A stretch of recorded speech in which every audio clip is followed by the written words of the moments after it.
Welcome to the Deep Dive. We're here to help you cut through all the noise, really. Our goal is simple. Get you the crucial insights, the important stuff, maybe some surprising facts too, so you really understand what's going on in the world. Today, we're digging into the top global headlines from the last 12 hours or so as of August 5th, 2025.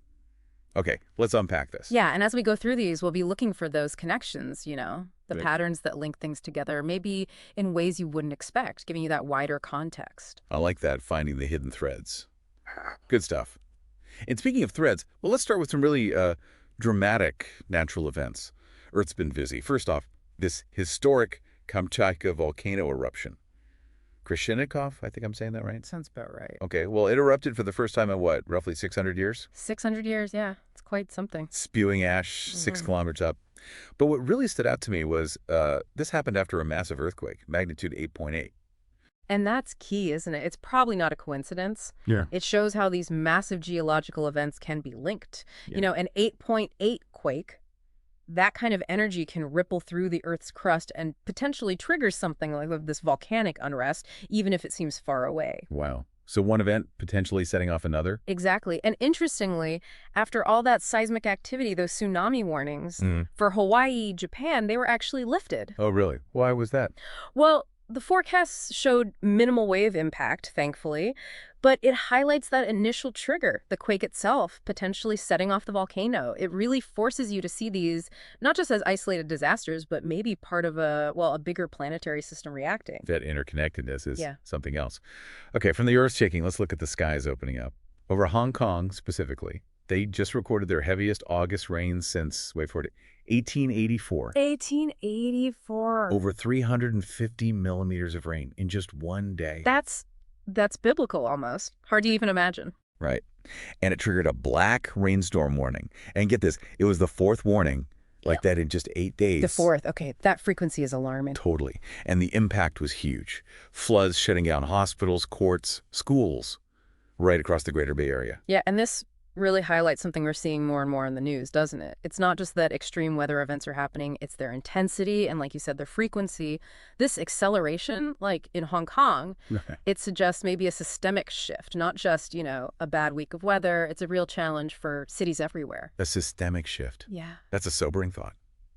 Okay, let's pivot now from the ground and sky to, well, money.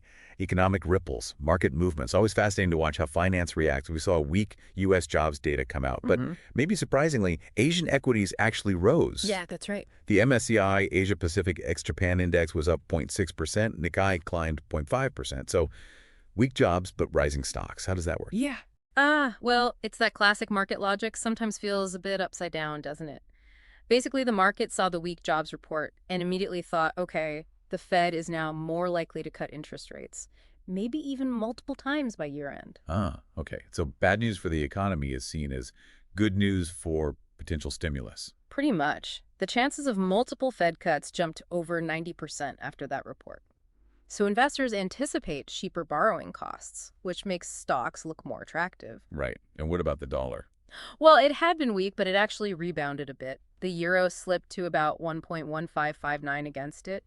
It suggests the market still has some confidence, maybe, that the Fed can step in effectively, even though the data itself wasn't great. It's such a game of expectations, isn't it? Absolutely. It's all about what the market thinks will happen next. Okay, let's look at a company example. Diageo, the beverage giant. They raised their estimate for the hit they'll take from tariffs to $200 million a year. That's a big enough shift. Huge impact, yeah. But they still beat their full-year sales expectations. And the result? Shares jumped over 6%. Investors liked their pricing resilience. And this ties into that broader theme, corporate adaptability even when facing headwinds. But it also connects to challenges nations are facing. Look at South Africa, for instance. Okay, what's happening there? Their private sector, measured by the PMI, actually grew slightly for the third month in a row. So some positive signs, right? The PMI edged up to 50.3 in July. Just above that 50 mark, indicating growth. Exactly. But they're also dealing with rising costs, wages, fuel, and, crucially, U.S. tariffs are now hitting their exports, too. So it's that interconnectedness again. Corporate resilience in one place, but national economies feeling the pressure from things like tariffs. Precisely. You see both adaptability and these very real new economic challenges emerging from global trade stuff. It really is a complex web, Yep. which leads us neatly into geopolitics and trade tensions. Let's start with Slovenia, a pretty significant move from them. Yes, quite striking. They announced a total arms embargo on Israel, banning exports, imports, even transit of weapons. And this is linked to growing concerns about the humanitarian situation in the Gaza conflict. We're just reporting this impartially, of course, as for our sources. And it is a significant diplomatic step. It's, well, direct action by a sovereign nation responding to a humanitarian crisis. Not just words, but a concrete policy change. It reflects that growing international pressure and could potentially signal how other nations might react going forward. Definitely want to watch. Now, on a different track, but still trade friction, former President Trump. He's renewed threats to raise import tariffs on India, up to 25%. Right, and the reason cited. India's purchases of Russian oil. Ah, okay. Energy, trade, geopolitics, all tangled up. Exactly. And India's response, they called the threat unjustified and said they defend their national interests. This friction seems to be growing. It really highlights how complex these disputes are. It's not just about tariffs. It pulls in energy security, national sovereignty, strategic alliances. It's like a multi-dimensional chess game. A tricky game indeed. But then, amidst all this tension, all this friction, we see something almost, well, contradictory. What's that? Chinese companies. They're apparently heading for a record year of listing on U.S. stock exchanges, IPOs. Really?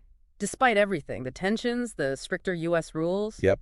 Nearly 36 Chinese firms are set to debut in the U.S. in 2025.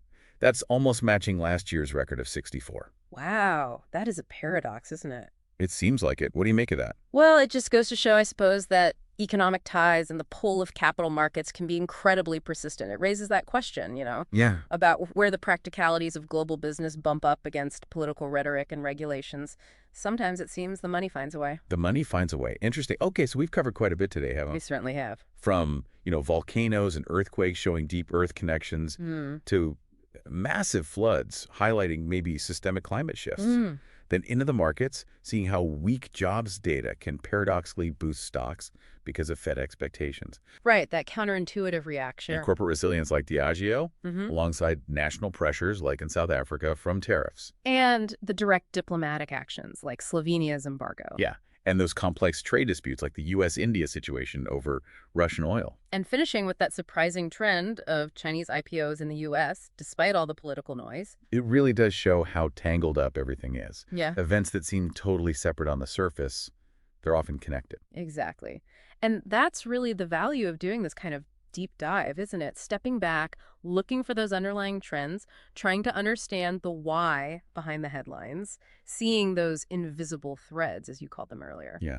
So here's a final thought, something for you to maybe chew on. Think about how these different events we talked about, the volcano, the market reacting to jobs data, a new tariff threat, how they might just be ripples. Ripples in a much, much larger global tide. What other connections, maybe unexpected ones, are bubbling up right now? Connections that are going to shape where we all head next. The great question to keep in mind. Definitely.